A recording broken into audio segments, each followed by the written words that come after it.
રાજ્યમાં સાર્વત્રિક વરસાદની હવામાન વિભાગે આગાહી કરી છે। રાજ્યમાં સામાન્યથી ભારે વરસાદની આગાહી કરાઈ છે। ગાજવીજ અને ભારે પવન ફૂંકાવાની પણ શક્યતાઓ જોવામાં આવી રહી છે। ત્યારે આણંદ, છોટાઉદેપુરમાં વરસાદને લઈ ઓરેન્જ એલર્ટ આપવામાં આવ્યું છે। અન્ય શહેરોની વાત કરીએ, નર્મદા, ભરૂચ અને અમરેલીમાં પણ વરસાદનું ઓરેન્જ એલર્ટ આપવામાં આવ્યું છે। ત્યારે ભાવનગર અને ગીર સોમનાથમાં પણ વરસાદનું ઓરેન્જ એલર્ટ આપવામાં આવ્યું છે।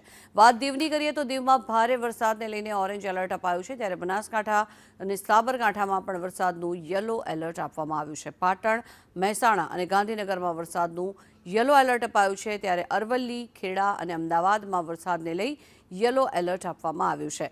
પંચમહાલ, દાહોદ અને મહીસાગરમાં પણ વરસાદને લઈ યલો એલર્ટ અપાયું છે। ત્યારે વડોદરા, સુરત, ડાંગ અને નવસારીમાં વરસાદને લઈને યલો એલર્ટ આપવામાં આવ્યું છે।